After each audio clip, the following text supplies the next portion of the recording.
Hello, friends. I hope that this message finds you well, finds you safe at home, finds you being cautious and careful, and finds you feeling healthy and secure. Today we have a difficult passage to look at.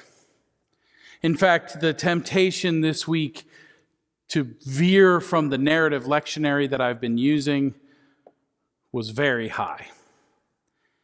It would have been so easy to just avoid today's reading and to move on. But I actually think it's an important reading for us during this time for a few different reasons. First, I think it can help us to add some nuance to a conversation that's going on in our country and in our world about whether or not this coronavirus is a sign of the end times. And secondly, while at first reading this passage for today could feel scary or disconcerting, I think as we dig a little deeper, we'll find that it actually offers us hope and comfort during times just like these. Now, I don't want to just take the whole passage all at once. I actually want to begin by just reading the first two verses and discussing those for a bit. Then we'll get to the rest of the reading after that. So let's begin and dig into selections from the 13th chapter of the Gospel of Mark. As Jesus came out of the temple, one of his disciples said to him, "Look, teacher, what large stones and what large buildings." Then Jesus asked him, "Do you see these great buildings? Not one stone will be left here upon another. All will be thrown down."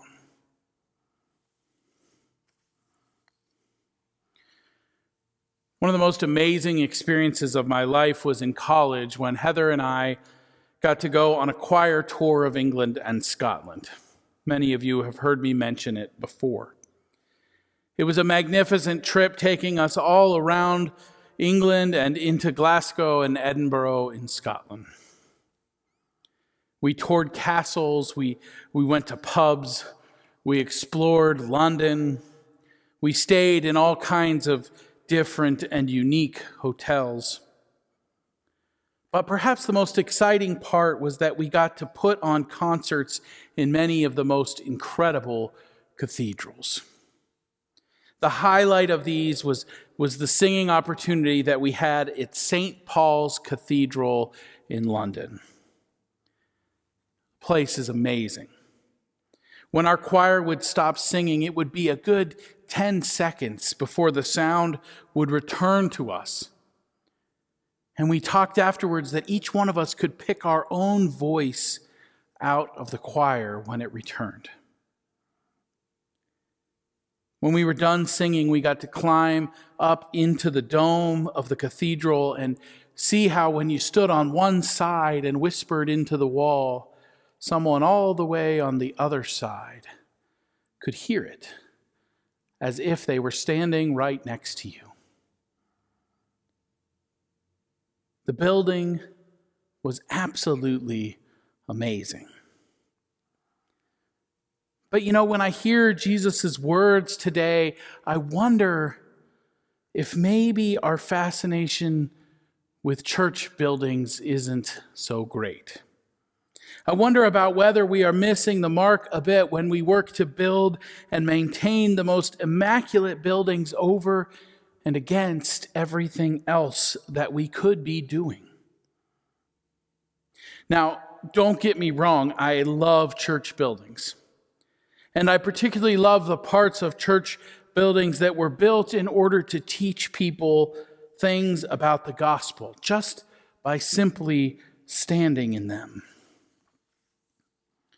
But I have to wonder, are we putting too much trust and faith and energy into something that ultimately one day will fall to the ground and be destroyed? Church buildings, even the ones that have been around for hundreds and hundreds of years, are ultimately all temporary. And Jesus wanted his disciples to know that. And Mark, the writer of this gospel, as he was writing, was most likely around or even after the destruction of the temple by the Romans. So he knows that his readers have experienced or are currently experiencing the temporary nature of the temple as they read these very words. And you know what? We're experiencing a bit of that too. Now, I assure you, I stand here in our church building, and it is strong and stands tall still in the middle of downtown Newark. But it's kind of useless to us right now. We're having to figure out what it means to be the church when we can't gather in the building. We're learning how quickly things can change and how we cannot put our trust in something so temporary as a pile of stones carefully constructed into a beautiful building. And that leads me to take us to the rest of our reading for today. This is a section that is often referred to by biblical scholars as the little apocalypse. It is Jesus talking about the end times. So let's listen in. When he was sitting on the Mount of Olives opposite the temple, Peter, James, John, and Andrew asked him privately, "Tell us, when will this be?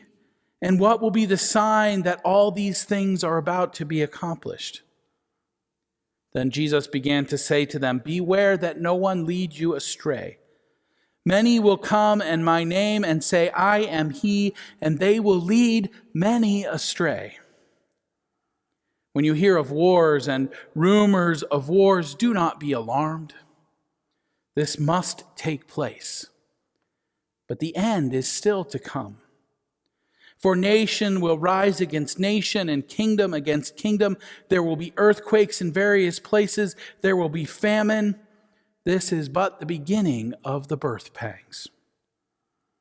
But in those days, after that suffering, the sun will be darkened, the moon will not give its light, and the stars will be falling from heaven, and the powers in heaven will be shaken.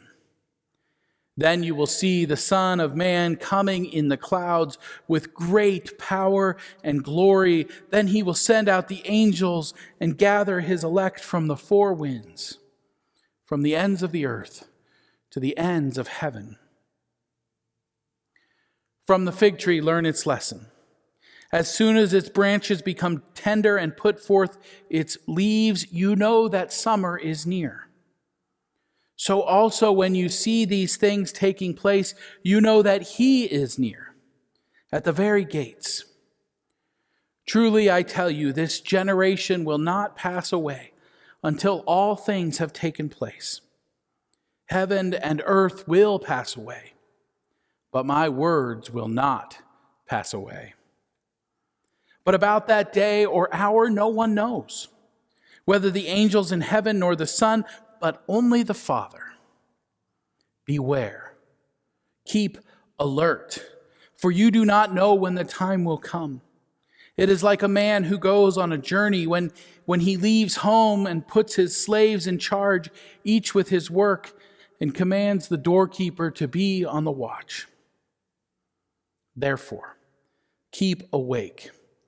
For you do not know when the master of the house will come, in the evening or at midnight or at cockcrow or at dawn, or else he may find you asleep when he comes suddenly.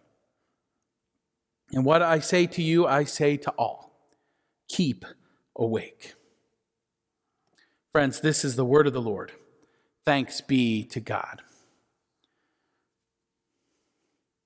Okay, let's get something cleared up and out of the way right now. In every era, since the moment that Jesus ascended into heaven, there have been people convinced that they are living in the end times. It's just the nature of life here on this earth. There is always war. There's always injustice. There are always people acting in horrible ways to each other. There are always natural disasters.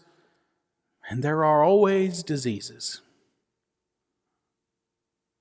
Now, am I able to stand here and say to you beyond a shadow of a doubt that we are not living in the end times? Absolutely not.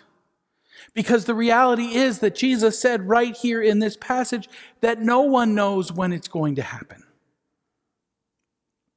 And so I think we need to slow ourselves down a bit in declaring things like the rise of COVID-19 as a sign that the end times is at hand.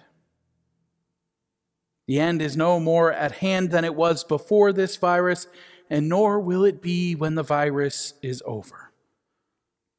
The end is in God's hands only. I make this point for two reasons. First, I feel it does us no good to be focused on interpreting signs of whether or not the world will end. The reality is the world will end when God chooses to end it. Focusing on biblical end times predictions and trying to interpret the signs of it, I believe only distracts us from the work that Jesus has given us to do. We are less likely to work to serve the poor, to stand up for injustice, and to try to make a better society. We're less likely to care for our environment when we get focused too much on the end of the world. The other reason is that I think when we do that, when we focus on these predictions, we miss the point of what Jesus is trying to say to his disciples and to us. Jesus is aware that things are not always going to be easy for his followers or for anyone else for that matter. The world is always going to be full of struggle and trouble. What I think Jesus is saying here is not so much that we can watch for these struggles and use them to figure out what is going to happen. Instead, he is trying to tell us that no matter what comes our way, God is going to be there with us through it all.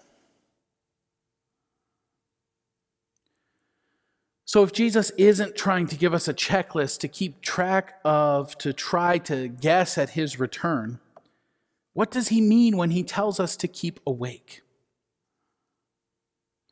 Well, I think that he's telling us to stay focused on God's presence with us, to be vigilant in working on our own personal relationship with Jesus Christ, to make sure that we are always working to grow closer and closer to him,